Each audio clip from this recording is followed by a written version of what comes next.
Media మిత్రులకు మీ ద్వారా ప్రజలకు కూడా రైతులు కూడా నోట్ చేసుకుంటారు ఈ వివరాలు. ఈ వానాకాలంలో వానాకాలం పంటలు వేసేటువంటి సీజన్ దాదాపు అయిపోవచ్చింది.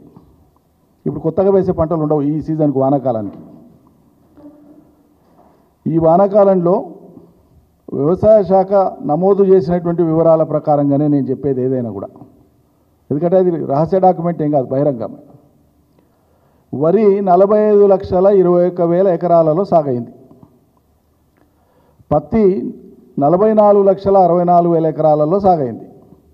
ఇతర పంటలు అంటే కంది కావచ్చు, మక్క కావచ్చు, పెసలు కావచ్చు, మరోటి ఇతర వ్యవసాయ పంటలు 18,64,000 ఎకరాల్లో సాగైంది. ఇవి కాక ఉద్యాన పంటలు ఉంటాయి, తోటలు ఉంటాయి, మామిడి తోటలు కానీ, నిమ్మ తోటలు కానీ, బత్తాయి తోటలు కానీ, జామ తోటలు కానీ, ఇటువంటి తోటలు. ఈ తోటలు ఉద్యాన పంటలు. ఇవి 9,34,000 ఎకరాల్లో సాగులో ఉన్నాయి.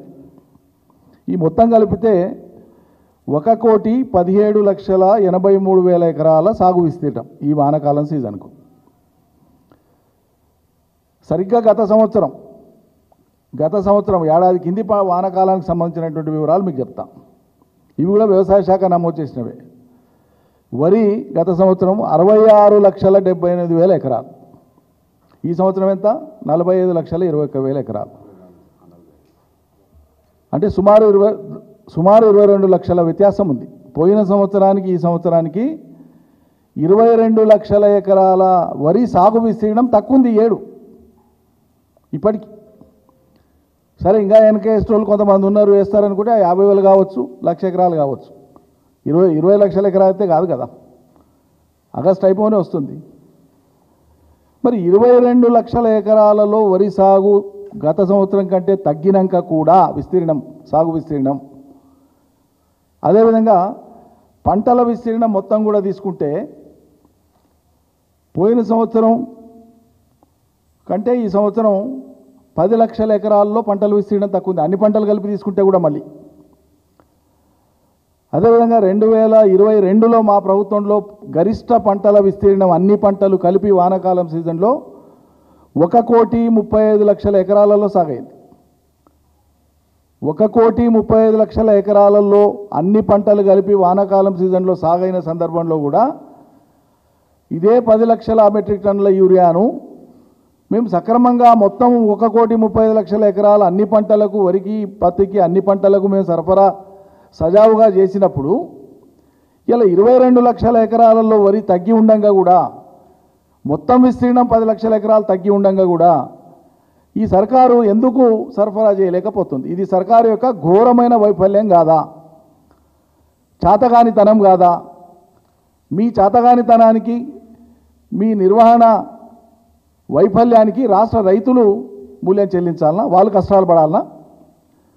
వాళ్ళని కష్టాలు పెట్టడానికినే మిమ్మల్ని ఎన్నుకున్నారా? గత పాలన కంటే మరింత మెరుగ్గా ఏదో చేస్తామని చెప్పి కదా మీరు హామీ ఇచ్చింది, వాళ్ళు నమ్మింది. కానీ మీరు చేస్తున్నది ఏంటి? ఎరువుల సరఫరాను కూడా సవ్యంగా చేయలేనటువంటి దుస్థితి మీది. ఒక వానాకాలానికి సంబంధించి కేంద్ర ప్రభుత్వం ఎప్పుడైనా సరే ఏప్రిల్ మాసం కంటే ముందే ఫిబ్రవరి టు మార్చి మధ్యలోనే వాళ్ళు అలాట్మెంట్ ఇస్తారు, ప్లాన్ అలాట్మెంట్ ఇస్తారు ప్రతి సంవత్సరం దేశంలోని అన్ని రాష్ట్రాలకు. పోయిన వారం చెప్పినప్పుడు కూడా నేను అంశం చెప్పిన. కేంద్ర ప్రభుత్వం ఇచ్చేటువంటి అలాట్మెంట్కు ప్రామాణికత ఏంటి అంటే, అంతకు ముందు సీజన్లో మీరు వాడినటువంటి ఎరువుల వాడకం గరిష్టంగా ఎంత, పంటల విస్తీర్ణం ఎంత, ఇప్పుడు ఏమైనా పెరుగుదల తరుగుదల ఉంటుందా అది అంచనా వేసుకొని గత సంవత్సరం ఇచ్చిన దాన్ని దృష్టిలో పెట్టుకొని ఇస్తారు. ఈ సంవత్సరం వానాకాలానికి కూడా కేంద్ర ప్రభుత్వం ఇచ్చినటువంటి అలాట్మెంట్ 9,80,000 మెట్రిక్ టన్నుల యూరియాను అలాట్మెంట్ ఇచ్చింది ఈ రాష్ట్రానికి, తెలంగాణకు. అది ఏప్రిల్ టు ఆగస్ట్ లోపల కంప్లీట్గా డిస్ట్రిబ్యూట్ అయిపోవాలి. సెప్టెంబర్ మాసం కుషన్ పెట్టుకుంటారు కానీ సెప్టెంబర్ వరకు లాగరు. ఆగస్ట్ లోపలనే డ్రాయల్ అయిపోవాలి, అప్లికేషన్ కూడా అయిపోతుంది యూరియా. సెప్టెంబర్లో కొద్ది మాత్రమే ఉంటుంది. ఏప్రిల్ టు ఆగస్టు వరకు మొత్తం ఏప్రిల్ టు సెప్టెంబర్ వరకు ఇచ్చేటువంటిదేమో 9,80,000 మెట్రిక్ టన్నులు. కానీ ఆగస్టు వరకు రాష్ట్ర ప్రభుత్వం సరఫరా చేయవలసింది ఎంత? ఆగస్టు నెలాఖరు వరకు అంటే 8,30,000 మెట్రిక్ టన్నులు సరఫరా చేయాలి. మిగిలినటువంటిది సెప్టెంబర్ కోసం వాడుకుంటారు. ఆ 1,00,000 ఇటు అటు ఉండేది.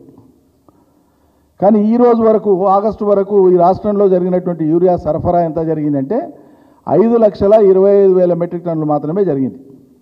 అంటే 3 లక్షల మెట్రిక్ టన్నుల పైచీలకు యూరియా ఈ ఆగస్టు మాసం వరకే మైనస్ ఉంది. ప్లస్ రేపు సెప్టెంబర్ వరకు కావాల్సింది ఇంకో 1,00,000-2 లక్షల మెట్రిక్ టన్నులు కావాలి. పోనీ అట్లా స్టాక్ అయినా ఉందా ప్రభుత్వం దగ్గర, డీలర్ల దగ్గర? మార్కెట్ దగ్గర ఉండవలసినటువంటిది రెగ్యులర్గా ఉండేటువంటి కస్టమరీ యూసేజెస్, రెగ్యులర్గా మనం వాడేటువంటి విధానంలో మార్కెట్ దగ్గర 2 లక్షల మెట్రిక్ టన్నుల యూరియా బఫర్ ఉండాలి, స్టాక్ ఉండాలి ఈ టైం వరకు. ఇప్పుడు ఎంత ఉంది మార్కెట్ దగ్గర ఉండేటువంటిది? 23,000 మెట్రిక్ టన్నులు మాత్రమే ఉంది. ప్రతిరోజు సగటున ఈ రాష్ట్రంలో ప్రతిరోజు సగటున సరఫరా రైతాంగానికి కావలసినటువంటి మోతాదు, వాడకం మోతాదు 15,000 మెట్రిక్ టన్నుల యూరియా వాడతారు ప్రతిరోజు సగటున. ఓ రోజు 4,000 ఎక్కువ వాడతారు, ఓ రోజు 2,000 తక్కువ వాడతారు సగటున. ఈరోజు అందుబాటులో ఎంత ఉంది ప్రభుత్వం దగ్గర? 5,000 పైచీలకు మెట్రిక్ టన్నులు కూడా లేదు. మరి ఎందుకు ఈ దుస్థితి? ఈ చెప్పులు పాస్బుక్లు లైన్లల్లా ఇక అన్ని పేపర్లలో వస్తున్నటువంటి వార్తలు ఇవి. రోజు టీవీలలోనేమో రోజు వస్తున్నాయి, సోషల్ మీడియాలో రోజు మోగుతూనే ఉన్నాయి. ఆఖరికి సోషల్ మీడియాలో రైతులు తమ మిత్ర బృందానికి మొత్తానికి కలిపి ఓ మిత్రుడి జన్మదినానికి వాళ్ళు ఇచ్చినటువంటి కానుకను కూడా మనం చూస్తున్నాం, యూరియా బస్తాను. ఇవన్నీ ప్రతిరోజు వచ్చేటువంటి పత్రికలు. ఇక ఈయనకే చేతగాక ముఖ్యమంత్రి గారేమో రైతులను నిలువరించండి అంటాడు. ఏం చేస్తారంటే యూరియా తీసుకుపోయి వీళ్ళని దాచిపెట్టుకుంటారా రైతులు? యూరియా తీసుకుపోయి ఇంకేమైనా నమ్ముకునేది ఉందా? పొలాలకు వేయడం తప్ప వేరే దానికి పనికిరాదు అది. ఇంకే రకంగా కూడా యూరియాను వినియోగించడానికి అవకాశం లేదు సమాజంలో. ఇవాళకి అవగాహన ఉందో లేదో కానీ గతంలో యూరియాను కొన్ని కెమికల్ ఫ్యాక్టరీస్ వాళ్ళు, ఇది ఎప్పుడు తెలంగాణ ప్రభుత్వం వచ్చినటువంటి తొలినాళ్ల సంగతి చెప్పేది, అంటే 2015-16 ఆ టైంలో భారతదేశంలో కొన్ని పరిశ్రమల వాళ్ళు కేంద్ర ప్రభుత్వం ఇచ్చేటువంటి యూరియా సబ్సిడీ మీద కదా, సుమారు ప్రతి క్వింటాల్ మీద ఒక 1,000 రూపాయలు, 900 నుంచి 1,000 రూపాయల సబ్సిడీ ఉంటుంది యూరియా మీద. ఒక క్వింటాల్ మీద కేంద్ర ప్రభుత్వం భరించేటువంటి సబ్సిడీ అది రైతాంగం కోసం. సో ఈ యూరియా ప్రైవేట్గా కెమికల్స్ తయారు చేసేటువంటి వాళ్ళు ఈ యూరియాను రా మెటీరియల్గా వాడుతున్నారు, దొంగతనంగా డీలర్లతో తీసుకొని అని చెప్పి ప్రభుత్వానికి నివేదికలు పోతే దాని మీద వాళ్ళు క్రాస్ చెక్ చేసుకొని మరి దీనికి పరిష్కారం ఏంది, ఏం చేయాలి, ఎన్ని చోట్ల కాపలా కాస్తాం ఇంత పెద్ద దేశంలో అని చెప్పి దానికి పరిష్కార మార్గంగా శాస్త్రవేత్తల సలహాతో ఏం చేస్తే సరిపోతుందంటే శాస్త్రవేత్తలు సలహా ఇచ్చినారు. ఏ పదార్థమైనా దాంట్లో ఉండేటువంటి మాలిక్యూల్స్ను బట్టే, ఆ పదార్థంలో ఉండేటువంటి మాలిక్యూల్స్ను బట్టే, అణువులు పరమాణువులను బట్టే ఆ పదార్థం యొక్క క్యారెక్టర్ మారుతుంది ఎప్పుడైనా. వాళ్ళు ఇచ్చినటువంటి సజెషన్ ఏంటంటే ఈ యూరియాకు మీరు సప్లై చేసే కంటే ముందే, ప్రొడక్షన్ అయిన తర్వాత సప్లై చైన్ స్టార్ట్ అయ్యే కంటే ముందే నీమ్ ట్రీట్మెంట్ అని చేయండి అని చెప్పినారు. నీమ్ ట్రీట్మెంట్ అంటే ఈ వేప నూనెను ఈ మొత్తం యూరియా మీద స్ప్రే, ఆటోమేటిక్గా మిషనే స్ప్రే చేస్తుంటుంది. అది ప్రొడక్షన్ అయ్యి బయటకు వచ్చేటప్పుడు దాని మీద ఆటోమేటిక్గా స్ప్రే అవుతుంటుంది. ఇంకా అది రైతులు వాడే వినియోగానికి తప్ప ఇంకా దేనికి పనికిరాదు. ఆ జాగ్రత్త తీసుకున్నారు.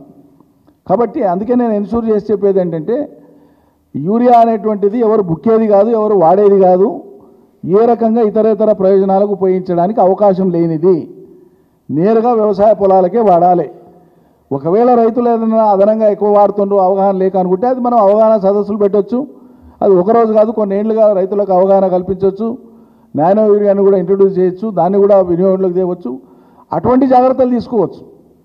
కానీ బొత్తిగా లక్షల మెట్రిక్ టన్నుల యూరియా సరఫరా లేక రైతులంతా రోడ్ల మీద బారులు తీరి ఈ చెప్పులు పెట్టుకుంటేనంటే ఇంతకంటే సిగ్గుమాలతనం ఉంటుందండి ఏ రాష్ట్ర ప్రభుత్వానికైనా ప్రజాస్వామ్యంలా? ఇంత అసహ్యం ఉంటుందా? ఎక్కడ పోయా జై కిసాన్? మరి నో జై కిసాన్, ఇంకా only business, political business deals.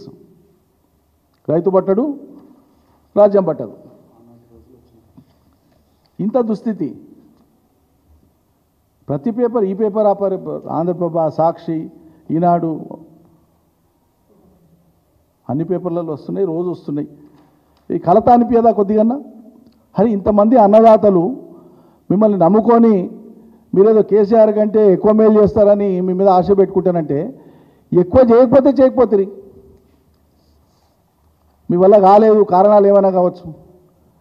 ఉన్నది కూడా కొట్టడానికి మీరే కావాలన్నా మనగాళ్ళు?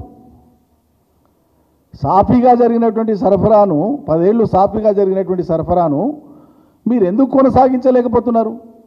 రైతులు కన్విన్స్ కావాలి కదా.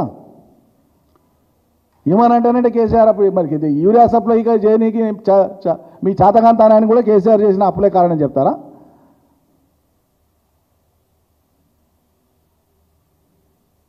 అటువంటి ఇంకా ఆ స్థాయికి కూడా మీరు పోతారా అనేటువంటి దాంట్లో నాకేం అనుమానం లేదు. వందే మారుతారు కదా, వందే మాతరం పోయి వందే మారుతాం అయిపోయింది. మారుతాం అంటే ఏంది? మారుతి చక్కగా చేయకపోయినా గమనాన్ని ఉండాలి, చెడగొట్టడానికి మీరే కావాలన్నా? అరే ఒక అద్భుతమైనటువంటి స్కీమ్ రైతు బీమా లాంటిది తీసుకొని వచ్చి ఏ కారణం చేత ఒక రైతు మరణించినా రైతు కుటుంబానికి ఒక ఆదరణ ఉండాలని ఎంత ఉదాత్తంగా ఆలోచన చేసి రైతు బీమాని తీసుకొని వస్తే ఆ రైతు బీమాను కూడా సరిగ్గా మీరు కొనసాగించలేకపోతుండ్రు. గత సంవత్సరం 2వ విడత premium, second half yearly premium ప్రభుత్వము సకాలంలో చెల్లించని కారణంగా, నిర్లక్ష్యపు కారణంగా సుమారు 5,000 రైతు కుటుంబాలు రైతు బీమా అర్హత కోల్పోయినాయి.